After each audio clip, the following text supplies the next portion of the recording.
Okay, Okay, I'm seeing something. yeah, hey guys, welcome to the stream. It's Ben here from Second Dynasty. Just got a fresh print that's finished, so now we should be quite quiet in the office. With me today I have Zorima, as I did last week. Why don't you say hi, Zorima? Hello. And in front of me I have a scene open in Maya, this time with my Starfighter modular system pack. This was something that I created as an add-on for Starship 4, the last Kickstarter that I ran. And I've had great success printing these lately. In fact, I have a few of them. Oh, here we go. Let's see.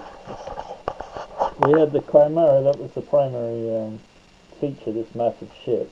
So I have them sort of laid out on the table here. But I've printed and painted a couple of examples of the Starfighter down here, as you'll notice on the screen there, so that we should get some idea of the approximate size and scale in comparison to the other ship. I know it's just a small picture, so I hope everyone's looking with enough resolution here. So let's see. Alright, now that that's done, um, we can get on with the show. My So, sound Ben, is muffled. Great. sounds okay to me. Alright, I think I know where it could Am I be. clear? No, it's. I think I might still be using the other microphone. There we go. Is this better? Let's see. I think this should be better. I just realized I was using the camera microphone. So yeah, I was showing some of the. I switched the microphone over to use Zorima on Discord, but not here on Twitch. So yeah, welcome guys. Um, Today I thought I would show how we can design a part for the fighter pack, which I have in front of me. This is I've got a scene set up with some lighting, and you can actually see that yeah, the shadows and a little bit of coloring, not very much. I use a rendering engine, which is the process by which Maya interprets the images on the screen. You might say if you're playing a computer game, you are seeing the three-dimensional images rendered in real time, whereas in a more professional program in Maya, it likes to actually simulate light sources a lot more accurately than what you can do in games, which is usually done with a bunch of cheats. So this is Maya. The rendering engine that I use is called Redshift because it uses the GPU, which is your graphics card, instead of the CPU, which makes it a lot faster. But unfortunately, Redshift is not native to Maya, which means that not all of the colors and textures of the shaders, which would be the materials on our ship. So, for example, these guns are a metallic color, and you can see the red there. So there are some exceptions, but um, yeah, that is basically why. But you can get a nice looking image with just adding some 3-point lighting. And over here you can see all of the components we have at present for the Starfighter pack, which has been quite popular. I've actually done a number of updates and have enjoyed printing it, and I know a lot of other people have as well. So I thought today what we could do is design a new part, but I was thinking maybe we could get some audience feedback. Unless, I don't know, Zoromir, if you have some questions collected from last week or anything like that.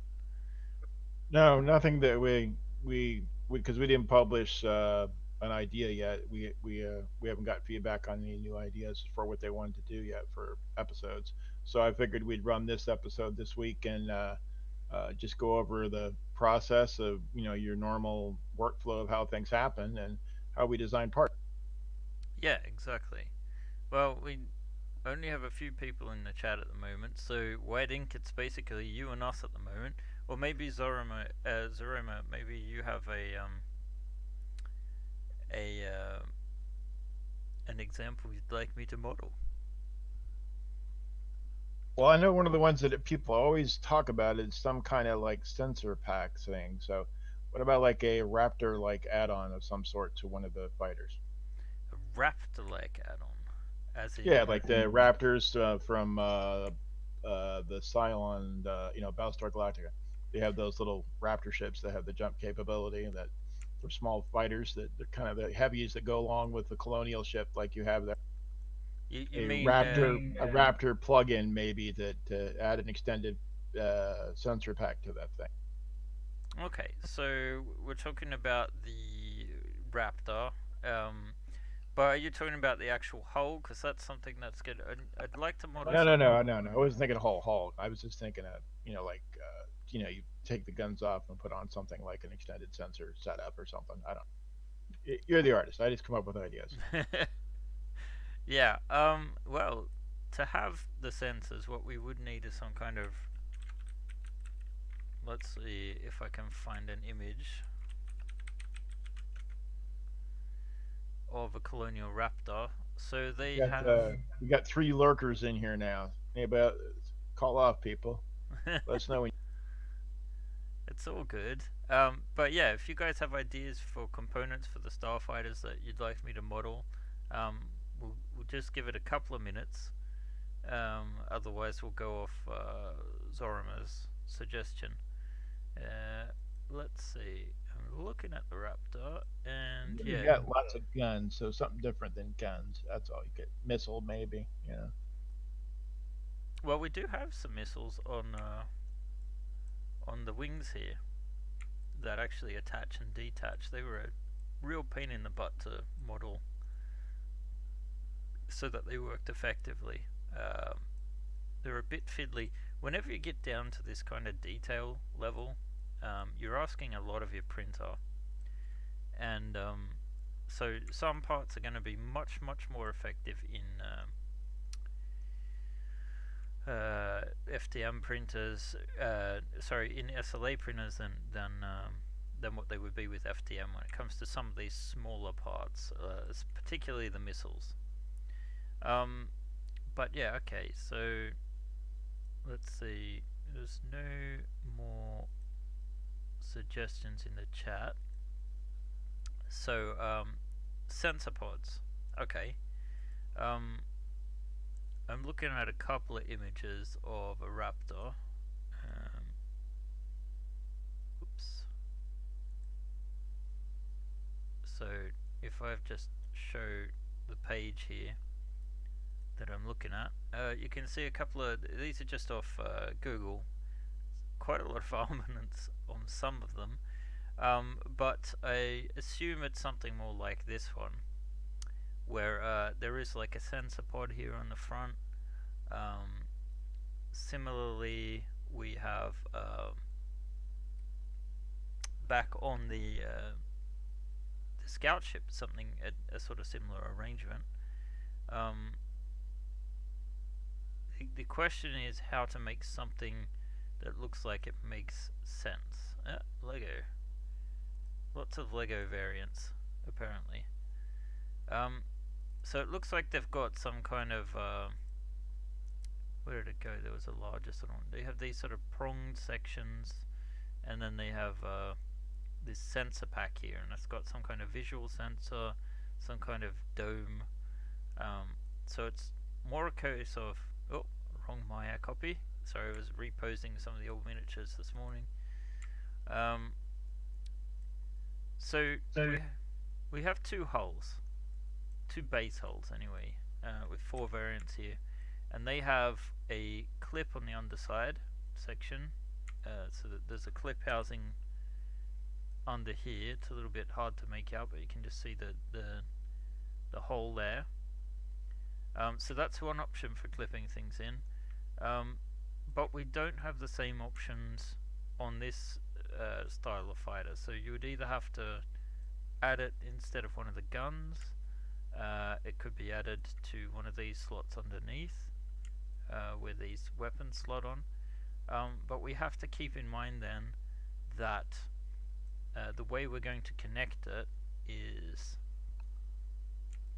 either using a clip or using one of these clip sliders, which is sort of like, I found that when I was making the guns, this size is about as large as or small as you want to go, while still having, if I isolate this, the clip slot in it. Any smaller, and this clip slot's going to look incredibly obvious, and already it kind of does stick out quite a bit, um, as you can see from these ones. Um, the other thing we can do today is name some of the ships. So far, I'm really looking for a name for this not X-Wing. The not Viper I was going to call the Venom, maybe.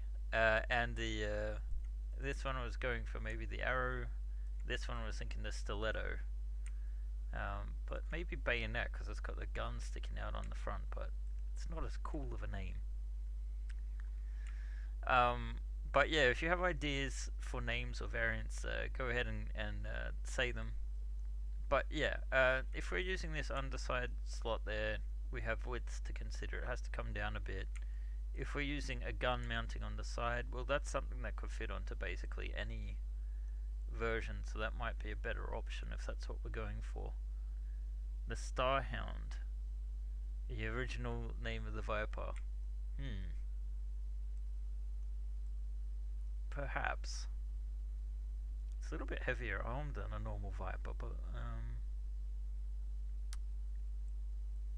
yeah, I like the way that these fighters came out. In any case, I'm definitely going to do another fighter pack in the future where we'll explore some of the cockpits.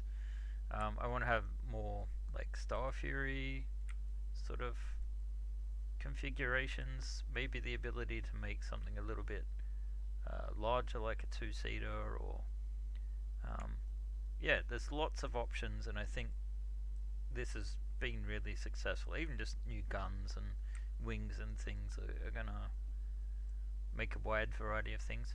So these are currently on my mini factory today, as they are, in case anyone's wondering. So I think maybe the best thing to do is to do some kind of sensor arm that has a mounting similar to a gun.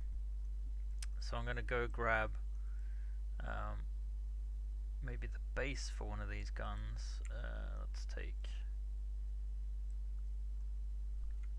um,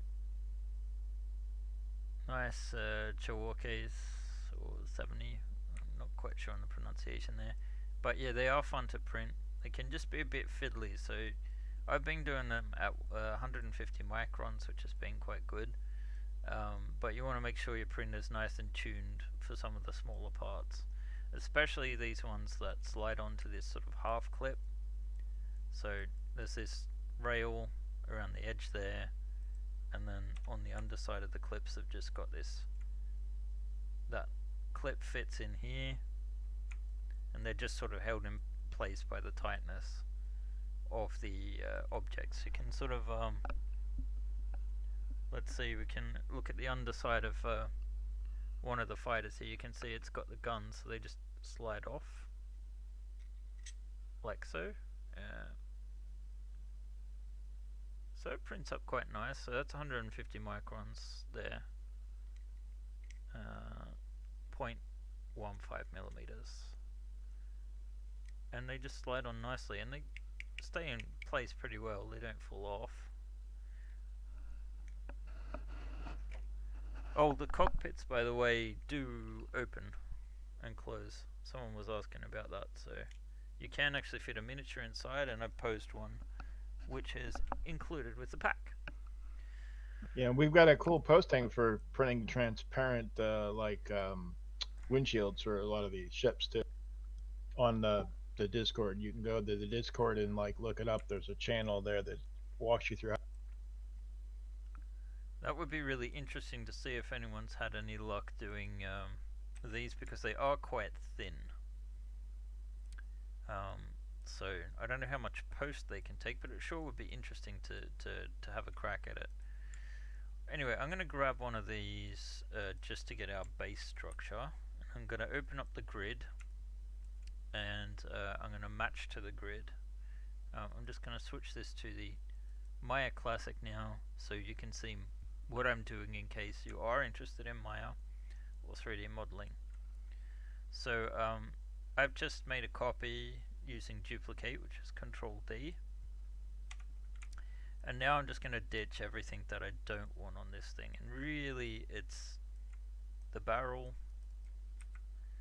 Um, the question is if I can use this as a sort of base. It's maybe a bit Ben thin. Seahawk is asking a question about whether or not he could print just the frame and then use like sheeting to do the glass part, which I don't think we have a frame model for the cockpits yet. Well, we have this one, which has a frame. Technically, you could put in some plastic underneath here. The thing is, unless you're printing this on an SLA printer, it's going to be extremely delicate because the width here. Um, we can just do a quick measurement of how wide this section is. Yeah, that part would be best printed on an SLA because of the thinness. You're correct. An FDM would not take that well, Um, not without the not without the body of it. I would do the solid one in a clear plastic and then just paint the edges. To be honest, um, one should be named Sparrow. Yeah, it's a nice name. Um, let's see. What am I doing? Measure tools. So let's put in a distance tool. I'm just going to put on some vertex snapping, and I'm going to switch on my wireframe. So zero point 0.1, zero point 0.2, and then we get the measurement. So that is 0.86 millimeters between there. So it's not even a millimeter wide. Is that right? I think so. So it's not very thick at all.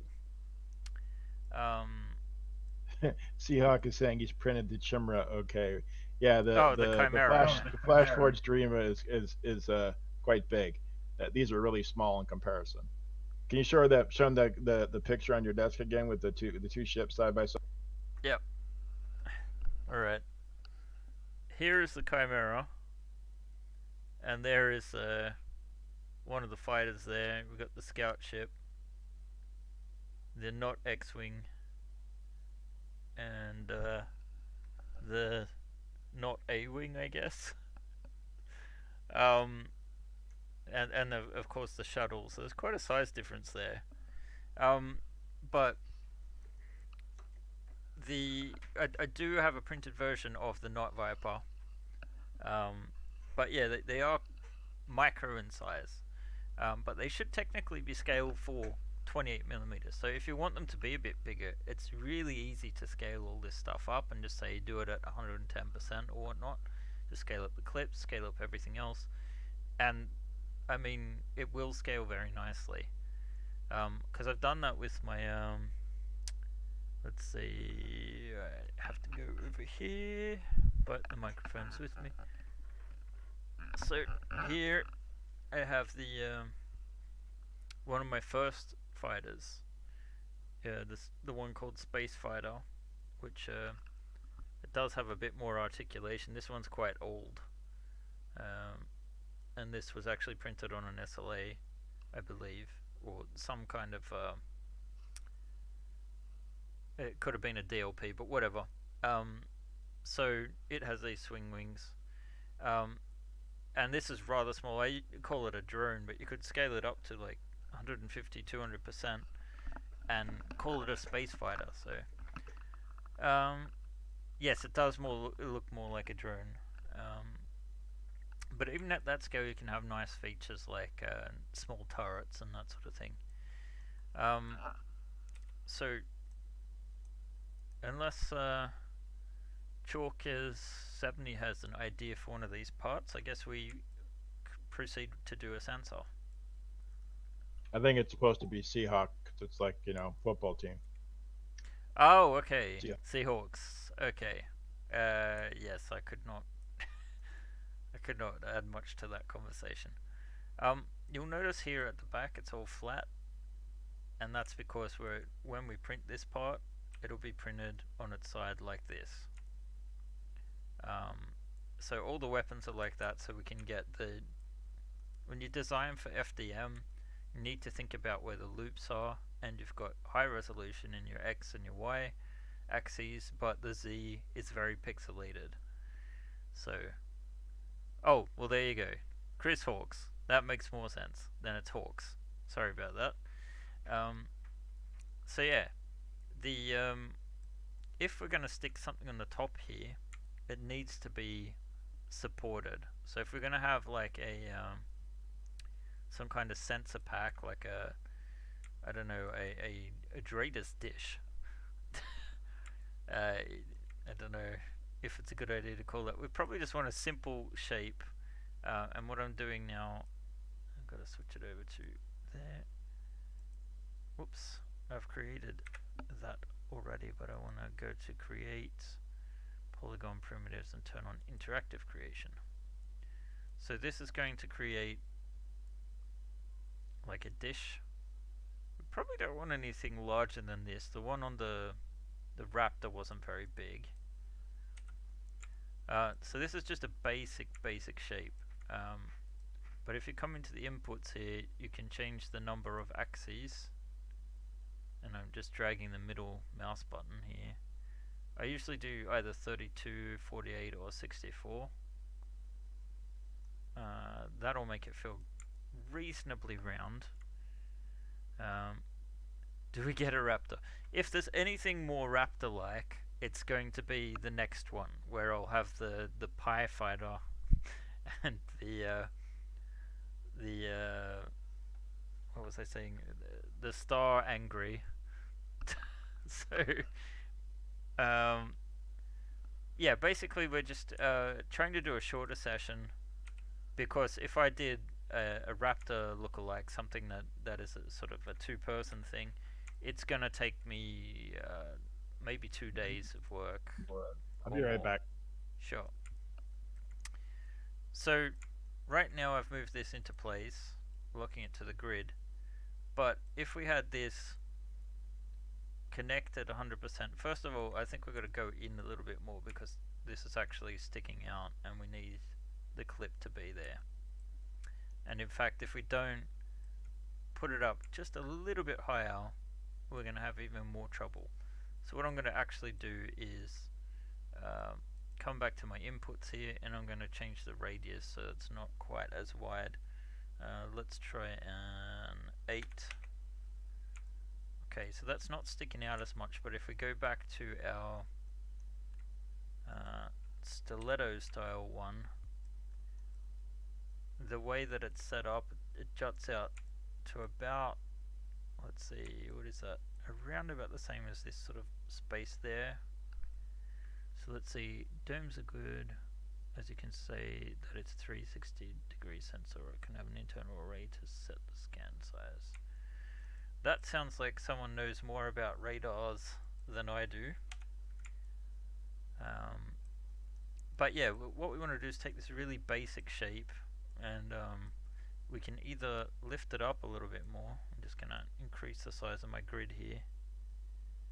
The idea being that I'm trying to explain what I do as I go, so that people who are interested in 3D modeling can sort of see how it is that I work, and a lot of the methodology that I use can be applied um,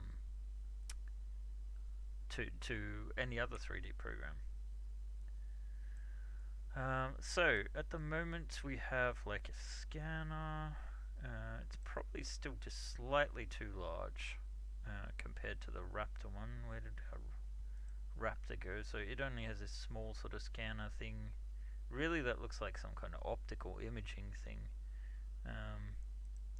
Most of these are Lego too, so it's kind of hard to see what it is supposed to look like.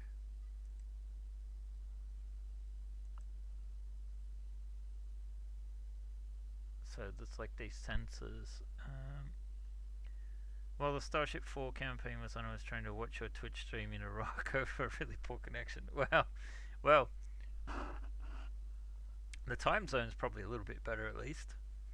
Um, but yeah, fair enough. I can imagine that was quite an experience. Oh, wrong Maya file again. Really should have closed that off.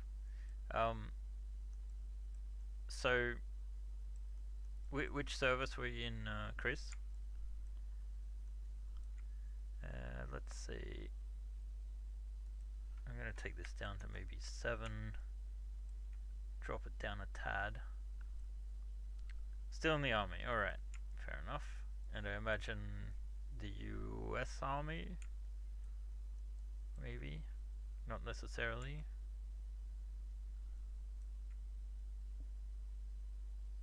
AH-64. Alright, let's have a look at that.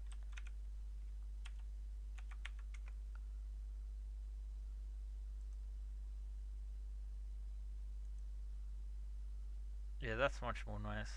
Or it will be when it sort of clears up. Oh, Australian. Well, there you go. Nice. It is impossible to tell. Okay, that's a much larger image.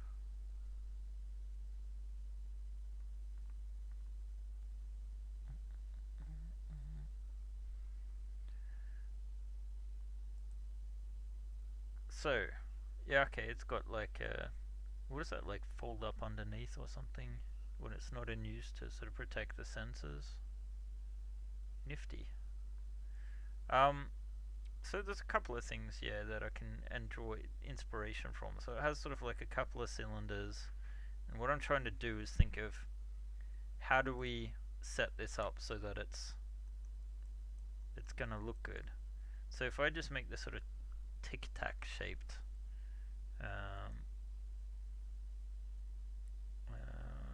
we can go for another one of these.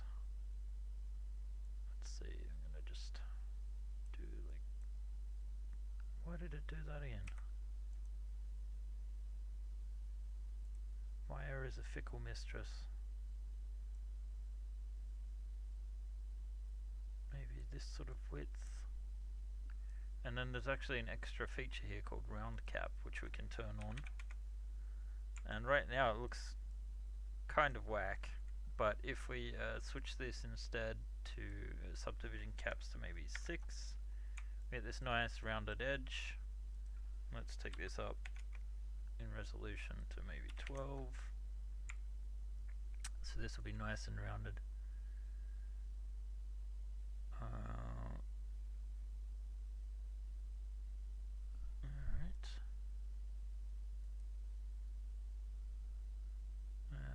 Question is where this is going to turn up. Yeah, okay. Those sensors are cool, but really, really fiddly for the printer. So when we design something, A, we want to get it a little bit more science fiction looking, and B, we definitely want it um, to be able to print alright. And at present, if we print this on its backside there, we're still going to have issues. So even this, if we increase the detail here, and I'm just going to add some subdivision caps here so we get some nice edges, and that's added these rings, so we can actually quite easily come in here and here and then just scale up a little bit and then scale to the side a little bit until these even out. That should be even there. And then we can take these edges and scale them in just a tad. We get this sort of chamfered look. But we need something in the back here to be a support. So maybe this sensor can move up. This we can sort of squash down because we want it to be more like the sort of sensor that we saw there. So maybe what I'm going to do is just squish it to maybe this sort of point. Let's see, that's 0.434, and we want this to be 0.434.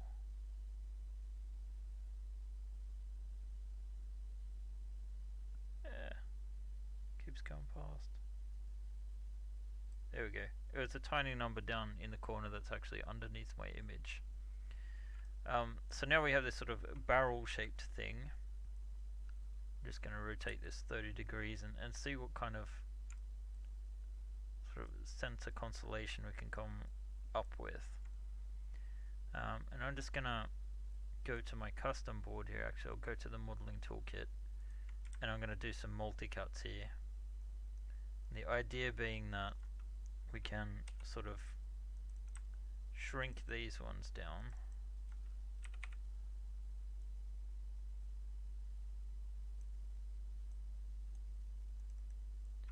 But we're going to have to make sure we have some support behind these ones. Yeah, I wonder where that artifacted up. Oh well. So we want to raise this, and we want to maybe have it stick out just a tad more. So we're going to need to build some kind of support underneath this that sort of sets up. Better view of the H64 sensor. Alright.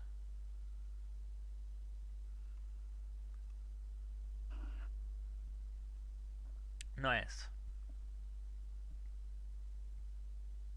Oh, okay, so that's actually turreted as well.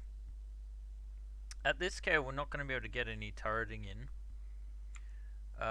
Mostly because it's just not gonna work out that way with the scale of the print. So I'm going to come in here a bit more, and maybe there. I apologise today for any coughing or that kind of thing. I've had a cough for a couple of weeks. We have had corona in the building, but no one's had it serious. I don't know that I've had it. I wouldn't. It's just a cough, and it is pollen season. Slews sideways, up and down. Okay, so I guess it has some kind of camera that can sort of see. Well, there's parts that we can organize so that they're functional, but at this scale, and as a reminder, we're talking this big. Directions. Sort of this size. Well, it's not huge, so we're not going to get too much articulation out of that. So we've got to build everything in place. So what I'm going to do here is I'm going to select a rung of these, and I'm going to use the extrude tool and our offset tool, which I showed last week. So we're just sort of building the frame for the camera sensor here, and then we're going to do another extrusion inside. So we've got sort of like the camera housing here, and then we'll have like a smaller sensor. Let's see, if we go back to that, we've got like a camera there, and I guess that's an extra lens that slots down or something like that, but forward looking infrared and day camera plus night sight. Yeah.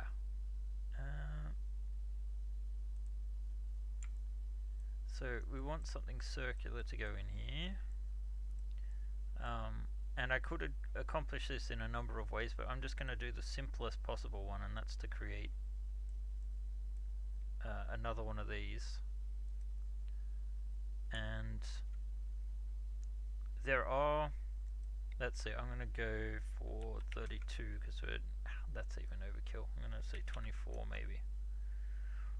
I like it to be numbers that are good to work with so that they're relatively even. So we're just positioning the lenses here, and the detail probably won't even come up all that much, to be honest.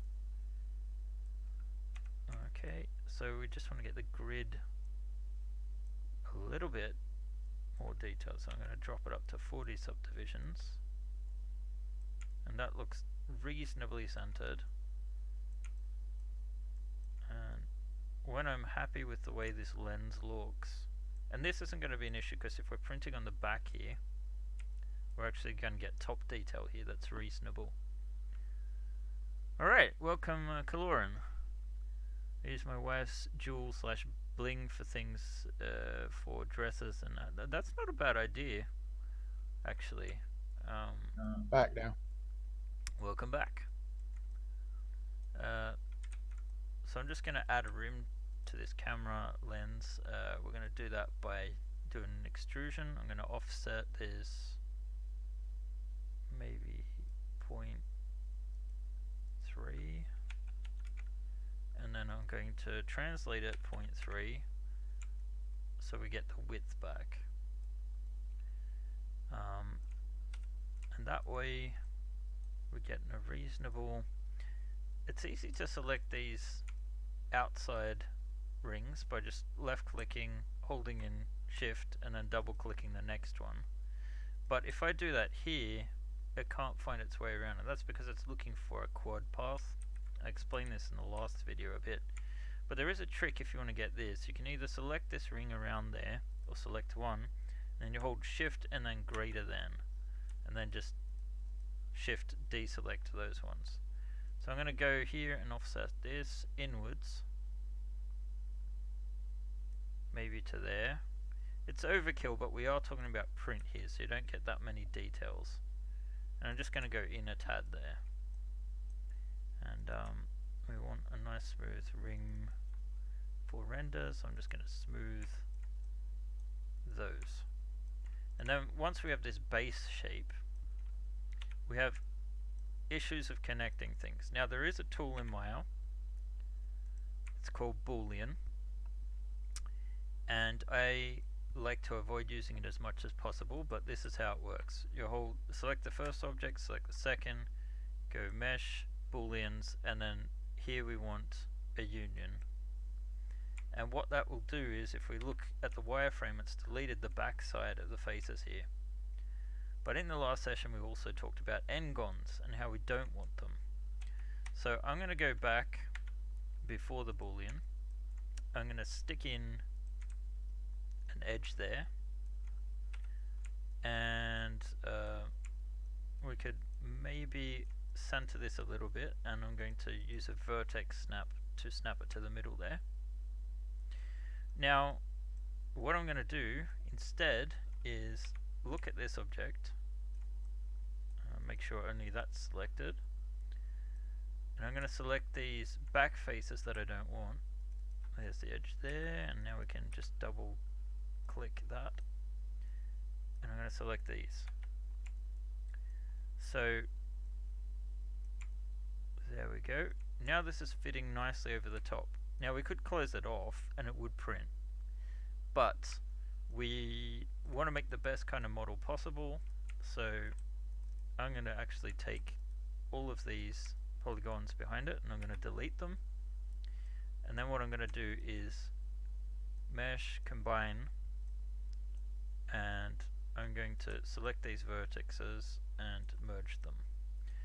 And what that's done now is turn this into one object, but then I'm actually going to use my modeling toolkit again, and I'm going to go and append to polygons. Actually that's not in the modeling toolkit, it's up in edit mesh,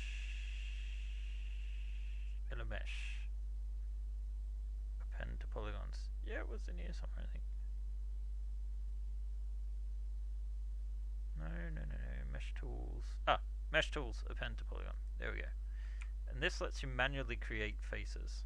So you just left click one of the thick lines, left click again, and when you're finished you can press enter, and now we have a new triangle. I'm going to do one on the bottom side as well, between there and there. There's another tool you can use if it's a quad, and that's the bridge tool. That's down here, and it'll just create a tool between. And this is all we need to do, because now I'm going to double click here and shift double click on the other side, and we're going to use the fill hole tool, which again, this time it is in, I'm not used to using these in the menu, so I've got to find it. Fill hole is on the mesh menu. Click fill hole, and it's created n-gons in here. So now we have a polygon with a ton of different vertexes attached to it, which we don't really want. what we want to do is turn this into triangles, and we can do that with the mesh triangulate. So now when this becomes an STL, it's going to interpret exactly the way that we want. So we have this little lens here now, and if we turn this off, nice little feature. Alright, normally You playing make that C++. look way too easy. Yeah, like I've mentioned, I've put in my 10,000 hours with Maya so far, so it's part of that. I don't think in here we're going to have a different sensor type instead of a second camera. We're going to just we're going to do the offset, and then we're just going to make a little, I think we're just going to go in again, just a little tad there. And we could even take this sort of rim and just go 0.2, 0.2. Oh, that was way too much. Okay, so 0.1, 0.1. There we go. So we get a nice little rim. So we'll see how that prints when it's time.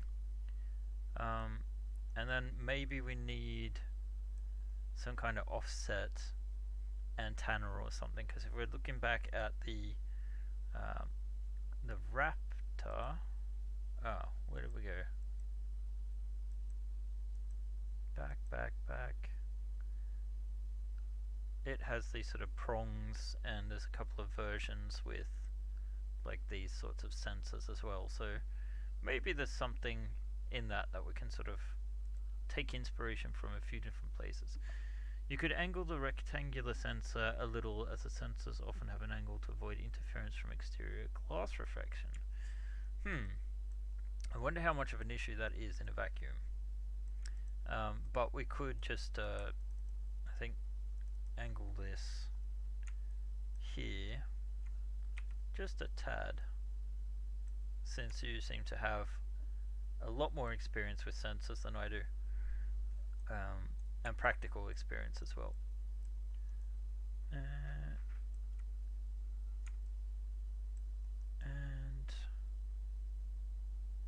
I'm guessing there's no Anzac Day parade this year.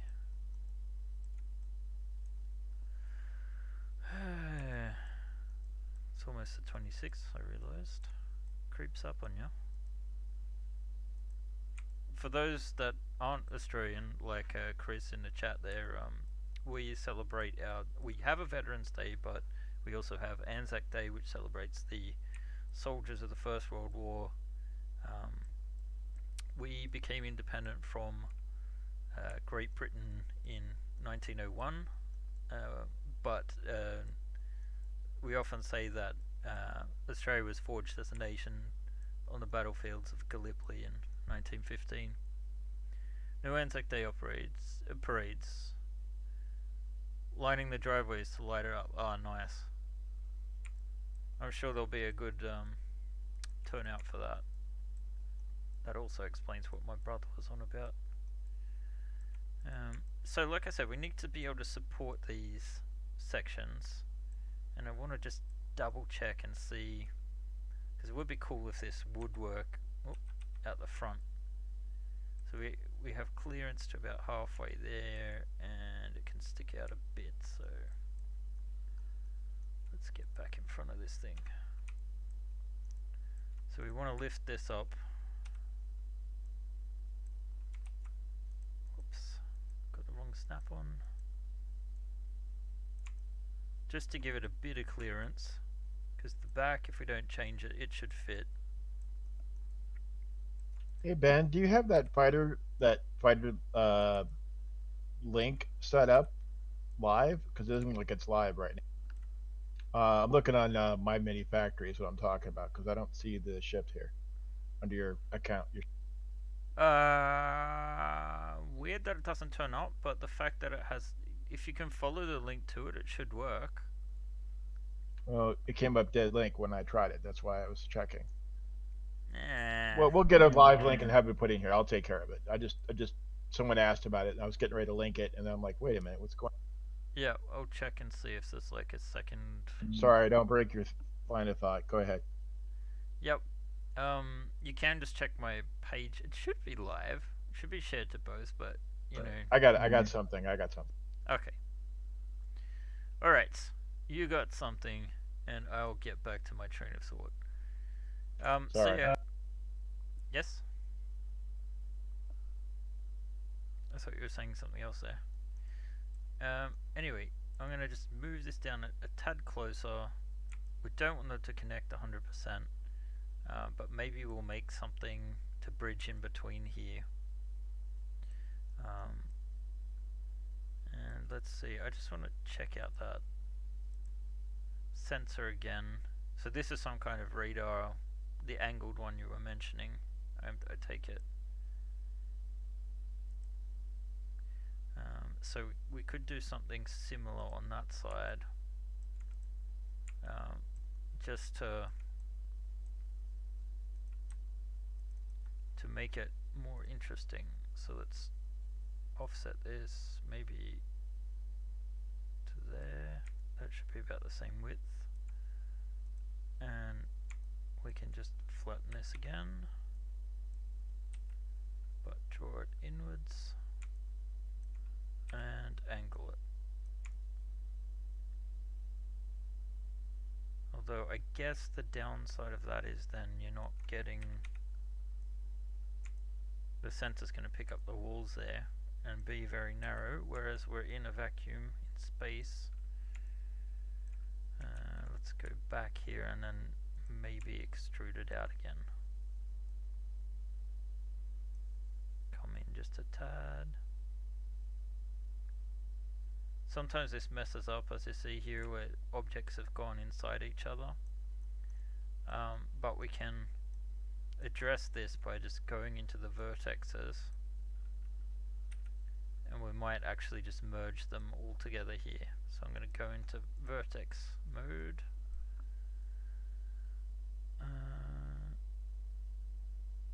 Let's see. I was looking forward to going to Australian warm water for a March again this year, but it's been cancelled. Yeah, I mean, yeah, exactly. This is sci-fi, and it's not even really stipulated what kind of thing it is. But I kind of find that the more thought you put into things, oh, one of these has not gone to the right place. The more thought you put behind the models, the more believable the designs. I just heard back at lunch from a mate here that normally works for Volvo, but is crawling up the walls, as they say, at the moment, and wanted to know if I need any extra help. I might say about that, but it's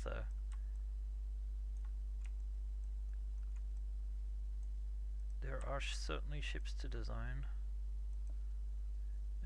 Let's see, minus 0.2 maybe. Oh, that was 2. That was way off. 0.2.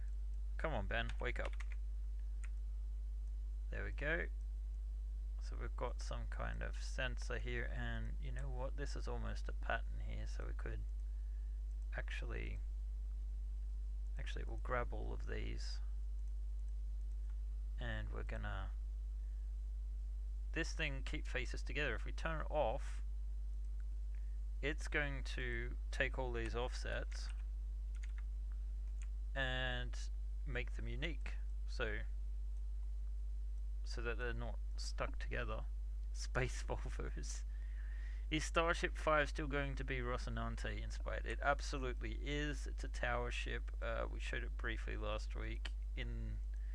Let's see, I could go and have I been looking at it? I can load it on this one in the meantime. We can take a look at it later. So maybe if we have some kind of sensor jutting out from under there. Ben, did you see that that posting I did on your Discord with the breakdown of the Rosinante video that Yes, goes through the whole thing? yeah, I did. I've studied all that stuff. One artist has actually detailed the entire interior and that sort of thing. But what I'm looking to do is not make a complete copy, but definitely make a ship that looks like it belongs in the Expanse. And I just thought it was cool. the very basics. The downside about rockets is they all look like a fucking cock. So I mean, it's hard to unsee it once you see it. But yeah, this is the basic shape of it. I do have some more details on the interior, but I don't want to show them yet. Um, but a lot of people will know that I have been working on Space Shuttle Alpha this last week and a half, and that model is at home, so I can't show it in person today, but it is very nice indeed. So what we need now is some kind of support system for under here to link us back, and we don't want to have too many overhangs. So there's a few things we need to think about. Um, so I'm gonna basically, I think I'm gonna shave off this section here. Let's see how much of this loop we can get off. And this provides an interesting support section, but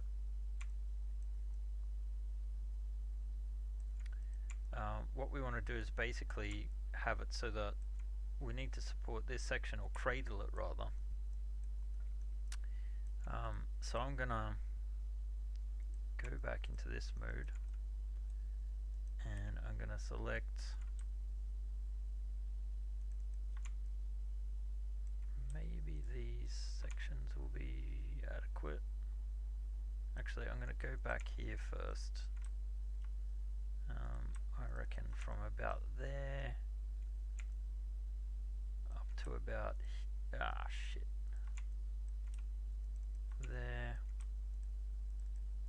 Didn't think about the fact that this is a good time for Australians to actually watch. On the bright side, it's kind of a compromise for Europeans and Americans, but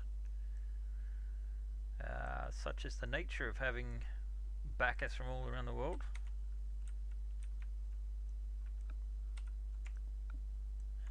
So we're going to go back, and we've still got the vertex snap on, so we just want to bring this parallel to this section. And in fact, we could maybe bring it out just a tad. This is not going to be super visible because it's going to be behind stuff.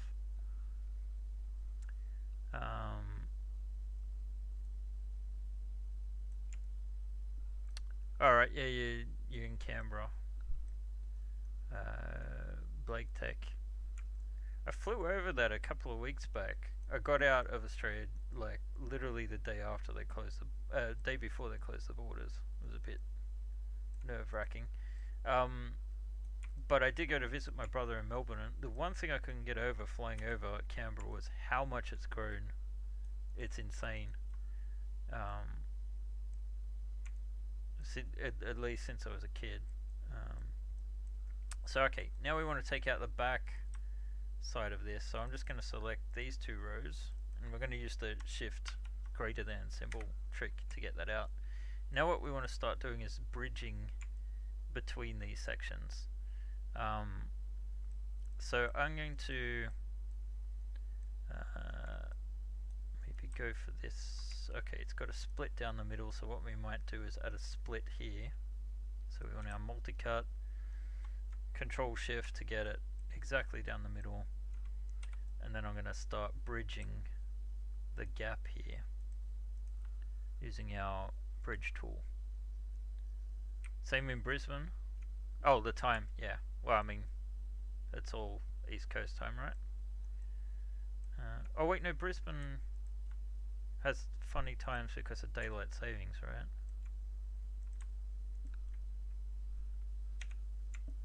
I can't wait to ditch daylight savings. They passed it in European Parliament like I think last year, so I think this is our last summertime we're doing. It doesn't really fit with a modern life, and in Sweden, when in the summer, I live pretty far south in Sweden, so we're really just about an hour north of Gothenburg, closer to the west coast.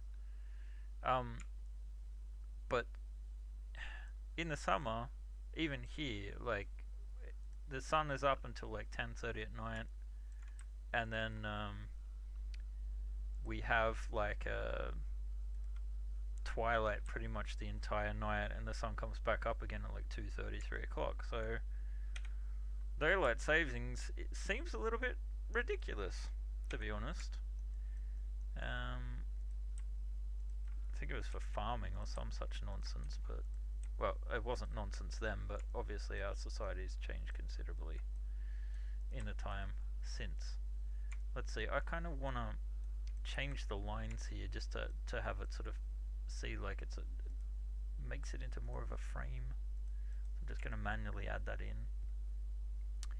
Um, but now we've got some support here, but then, oh, this is going to be in empty space. But not if we redesign this so that we come out a little bit with that. And we'll do the same here.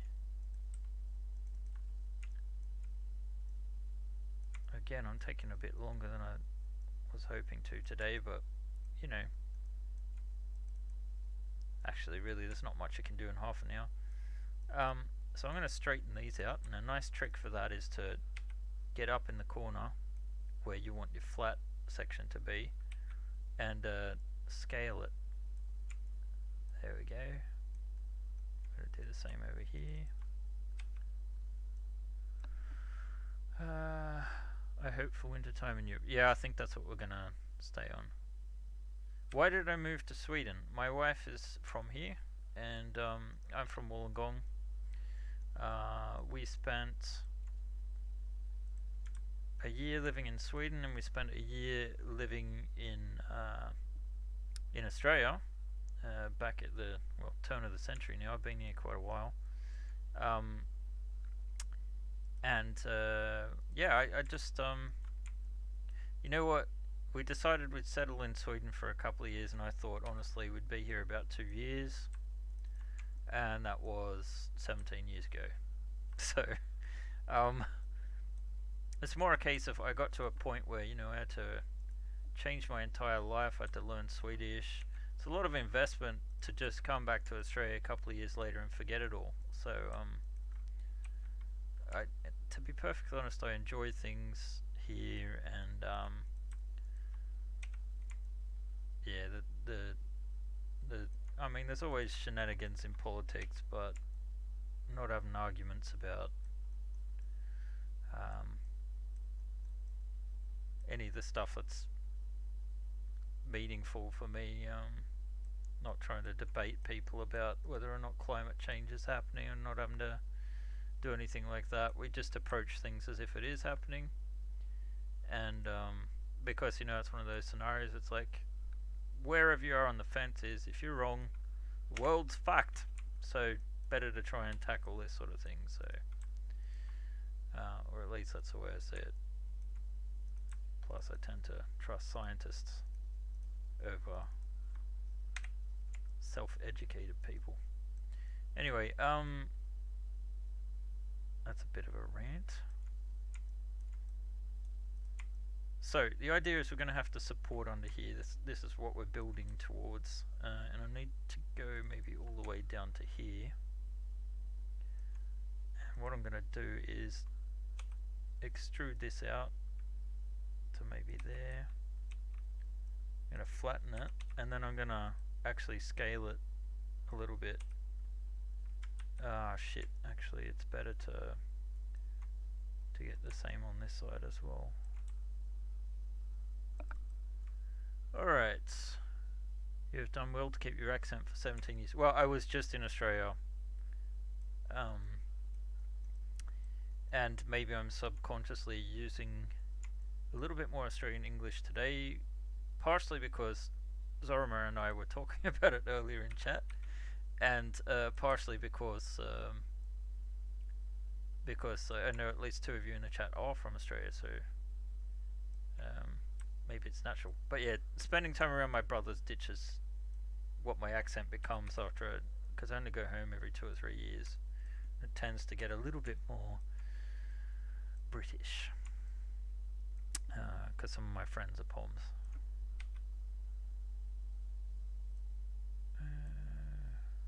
There we go, and let's just get the height up to there. Pawns is slang for British. It is. It's probably derogatory too, because we're It is. casual racists in Australia. It probably is. I don't know. Um, so we're just linking this together now. And once we have the edges in that we want, it doesn't really matter about all these lines. And we're not, look, with these handmade objects, we're never going to get to the polygon counts of actual miniatures that are sculpted, because they run in at, hundreds of thousands of polygons, if not millions, which is why my files are so small compared to many of the STL projects you've probably backed at this stage. So we're just gonna add back in those polygons, and now we have like support for this. This will probably print reasonably well. Might be a tiny bit of droopage here, and we could technically go and add a sort of feature to strengthen that section, but again, we're at such a small scale that it's probably not going to be super noticeable. Um, so this is now connected together, and I think it'll print reasonably well. We need to fill this hole up. And again, I'm going to... The reason I'm splitting this myself rather than just doing a fill hole operation, which I've done on other parts, is because I want control over these angles. So now I'll do a fill hole, no worries.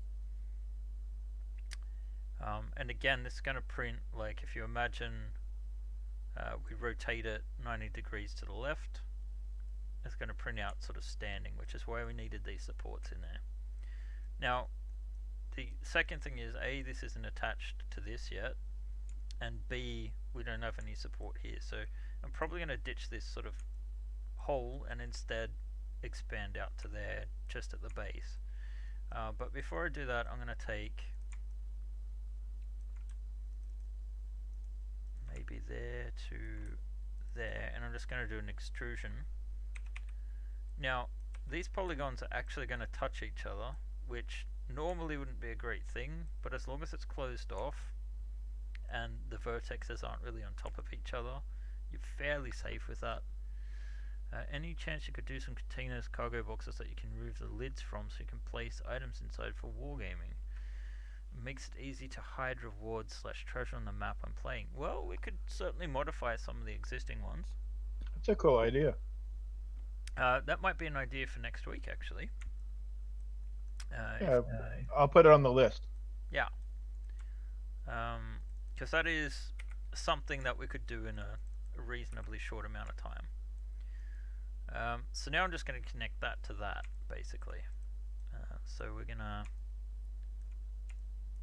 take out maybe 5, 6, 7 would be better, but I think we'll get a reasonable result out of this. So we're just going to link between there and there. Now this is rather crude. Oh, why didn't it want a bridge? Sorry, there and there, bridge. It doesn't want to. Does that mean we have some hidden faces?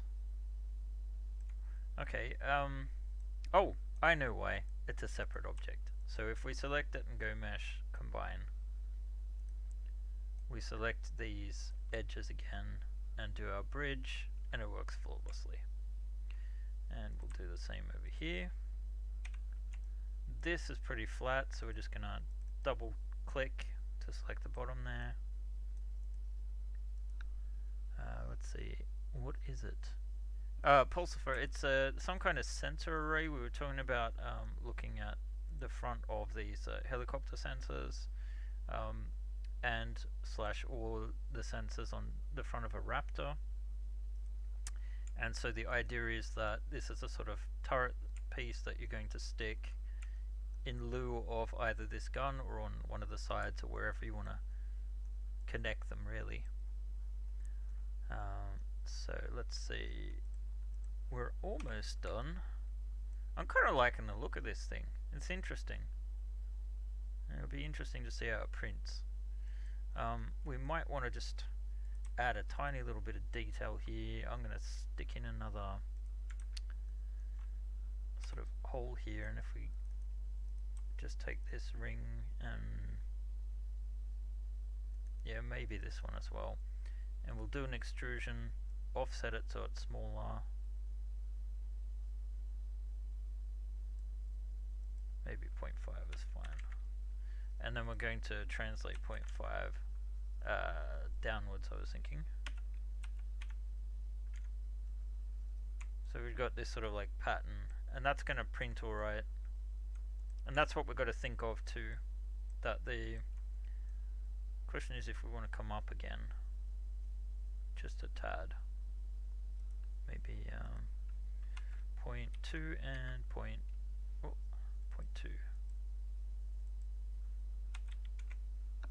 Alright. Yes, an AUX sort of thing. The sensor on the left looks to the ship. You're right. It does. So what we can do is, let's see. That's a good point. We can, well, just change the orientation really. So if we select down to there, let's expand so that we get just this front section. What we technically could do, it's not everything selected, but that'll work, is just take it and change the orientation. It's a little bit more crude, but Ooh, clever. yeah, that might be alright. So now it is angled. It won't be angled downwards, but it is sort of sideways a bit. This is great to watch. AutoCAD. Well, I don't know if Maya is the best solution just because of the cost. Even AutoCAD actually is a very expensive program. Um, Obviously, the free version of Maya would be Blender, or the closest to free. I mean, Blender is free, but it's not Maya. Um, but Maya also has a ton of functions like simulation and animation tools that you don't need to use for polygonal modeling. So it technically is just overkill. It's just what I'm used to and what I'm familiar with. I used to use 3D Studio before it became 3D Studio Max.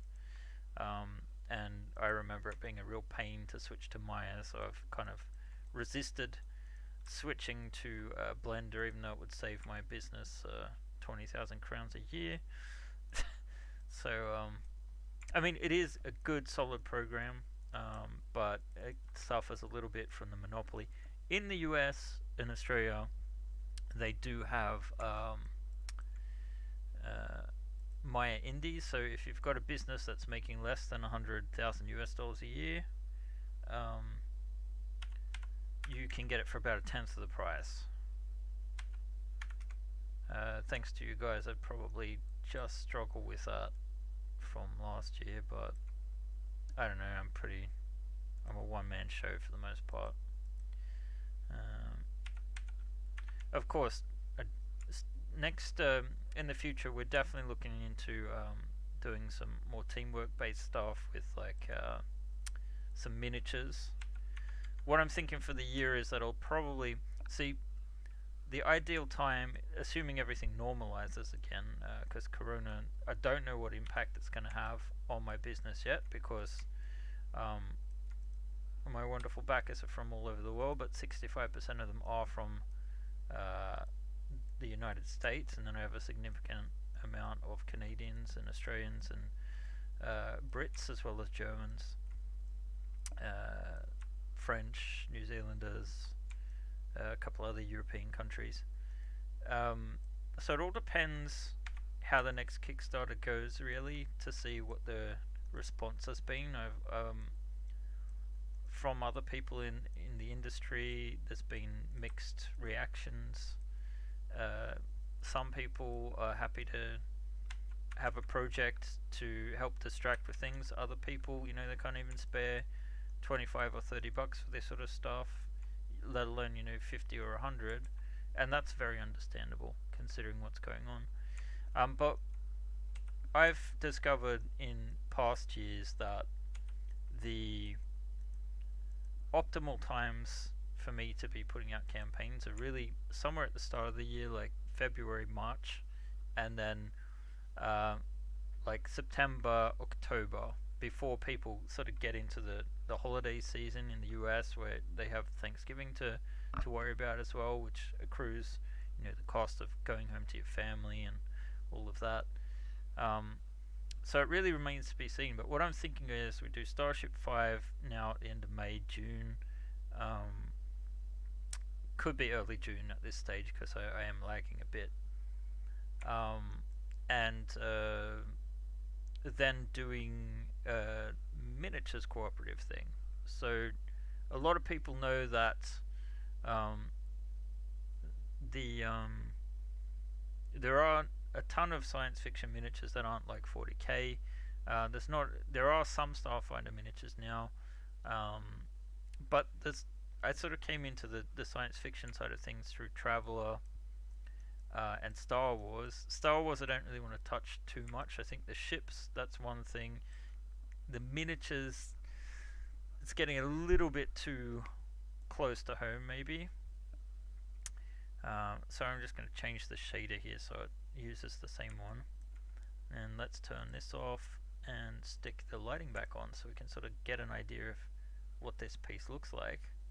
I'm kind of happy with that, to be honest. I think maybe we can just add a little strip to this, and we're gonna extrude offset. So are you just going to add this to the current Starfighter project that you put out? I'll probably add this to the Starfighter, yeah. Although I don't know if I'll do it today or refine it a little bit more. Let's see, let's just go in a bit. But yeah, this you won't have to wait until next time for this one.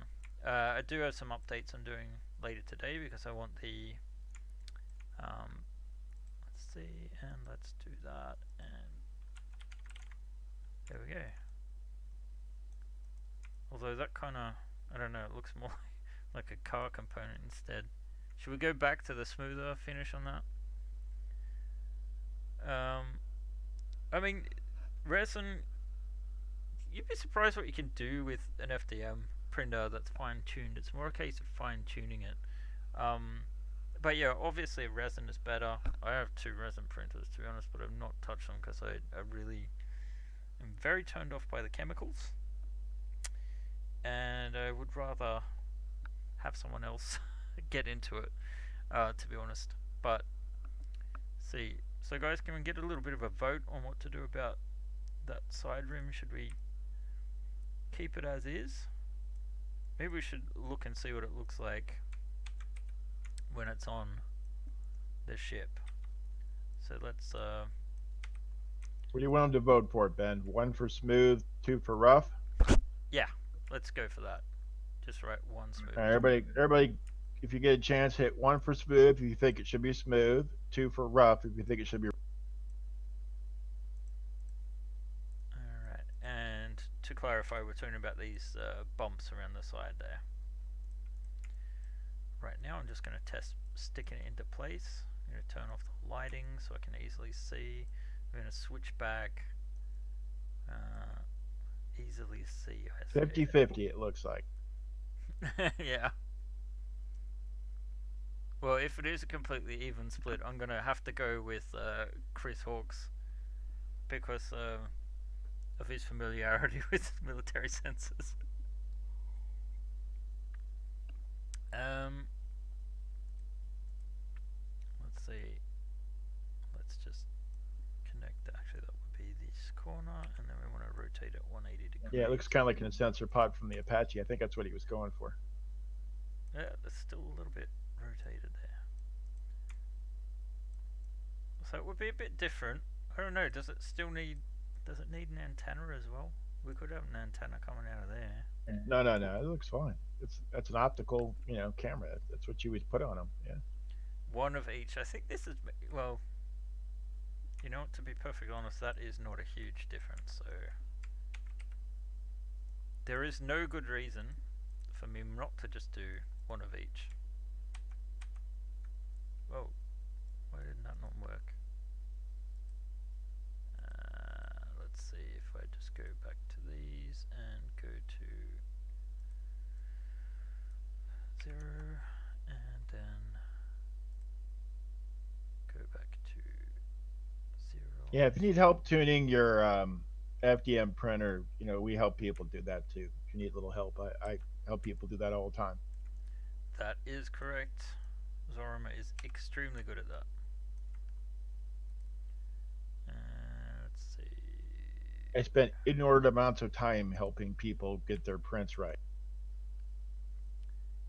Yep. And we want to go 0 there.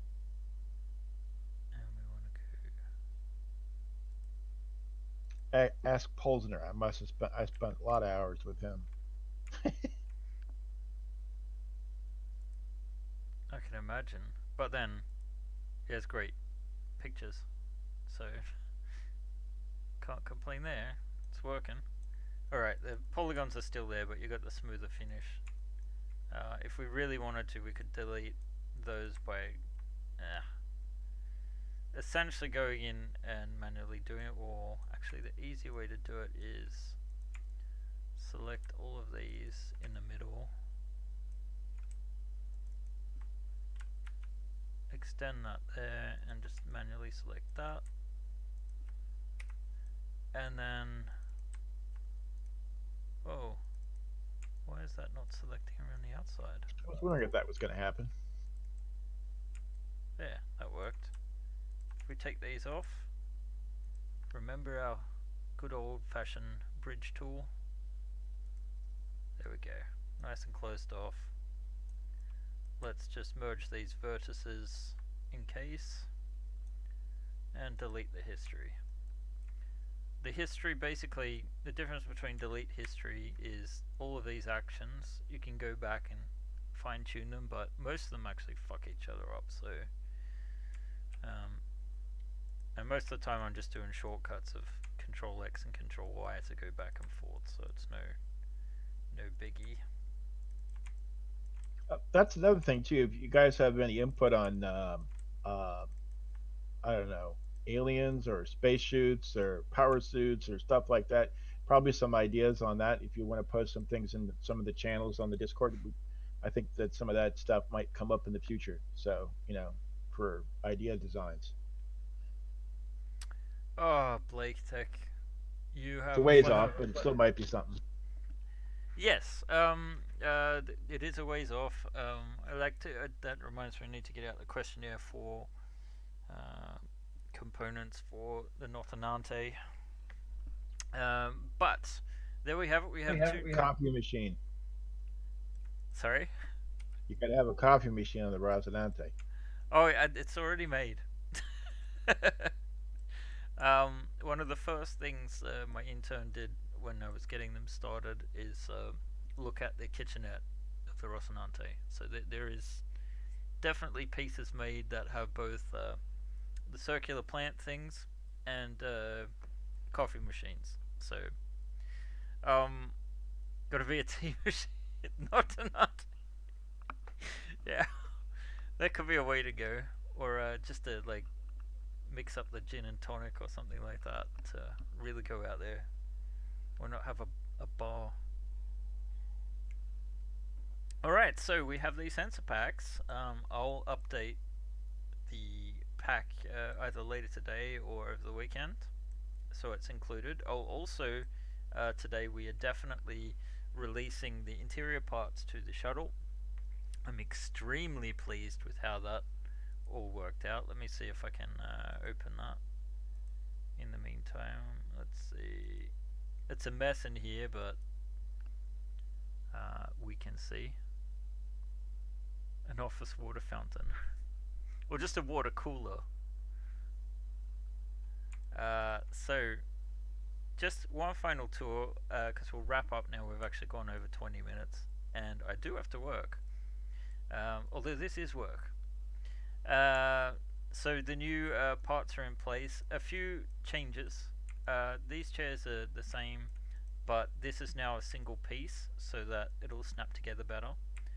These doors print very nicely and slide open like so. They print in four pieces, two doors, and then a top and a bottom section. So there are no print supports whatsoever required, or at least not on my Prusa, and I think most people can deal with that bridging. Um, these components were in the original. The door now is just one wide, and we have this strip here, which you can add or not add. The ramp is articulated, so it will fold out something like so. And there are now these sort of lockers to put at the end, so it just feels a little bit more closed off there. And these are the same on both sides. So, an artifact. Oh no, it's just coloring. Alright, I need to fix that, but still, The guy who wants a print shuttle. that won't affect the print whatsoever. And yes, the seats. The seats have been moved from out here somewhere with the backing that it had right up to the wall. Foot space there. They've even got little seat belts and sections to hold on to. I haven't done that in great detail because these are quite delicate on an FDM. And then, of course, you have the interiors, which I can just duplicate and pull out here. I think most people would have seen by now the level of detail I've added. I say we, but it's me. So you have these sort of like floor panelings, access points to whatever systems these thrusters have. Um, yeah, it just sort of makes sense to have like an airframe sort of thing and a few cables and things. And a little bit of extra detail goes a long, long, long way. So I'll be updating the Starship 3 and 4, and possibly 2, because the shuttle was even in that in its first incarnation. Um, Hopefully this afternoon, which means I'm probably not going to work on the Notanante at all. But yeah, the new shuttle, very, very pleased with it. Um, Once again, guys, thanks for joining us. The topic we're looking at dealing with next week is to change some of the cargo containers so that they have removable tops, so they can be used for tabletop rewards as per the suggestions. If you have other suggestions, get on the Discord and just make them known, and we'll see if we can accommodate that. So it's Or nice. DM me, and I will add into the appropriate discords to start chats on the top. That's right. Thanks again, Zorima, for helping me out with this. And I hope to see you guys again next week. Nice to see a nice gathering of 10 or 12 of you at least. Yep, get up to about 12 again. Yeah, I'm not worried about the quantity, it's the quality. So this is the most. You can certainly influence me on what I make on the Discord more than maybe Facebook or Instagram or whatnot. But these streams are always going to be the place where you have the most power, and unless you speak up, that's not going to happen. I'll also be able to live give you feedback on the difficulty of creating something. So, for example, modifying existing crates, that's something we can do in like an hour's process, whereas building an alien ship, that would be a process that takes months. So, yeah, I hope this has been somewhat interesting. Let me know if anyone is following, if they have Maya related questions, or that I can also answer. We have built these nice sensors. If you haven't checked out the starships, check out the link. The starfighters. Check out the links for them, and I even have quite a few pictures of them on my Instagram, which is Second Dynasty 3D, with the number 2 and 3 on the second and 3D. All right. Right. You should post a link in here, just in here, Yes. so it shows up on your Twitch feed. Don't forget to change the pegs.